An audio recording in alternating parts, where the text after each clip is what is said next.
If you're swiping through YouTube Shorts and then all of a sudden one video is auto-dubbed to a different language that you don't prefer or is not the original language that the creator created that video in, you can always turn that off. And I'll show you exactly how to do that.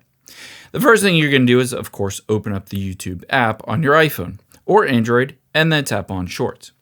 Let's use this one as an example. If this is auto-dubbed to the wrong language, tap on the three dots at the top right, and then tap on Audio Track. You can see here English US, and if it says original next to it, that is the original language this was filmed in.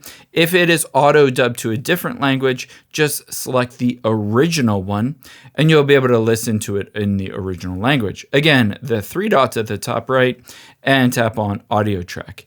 If it doesn't show up with Audio Track, then there is no auto-dubbing on that specific YouTube short, and you just have to listen to it in whatever language it was originally filmed in.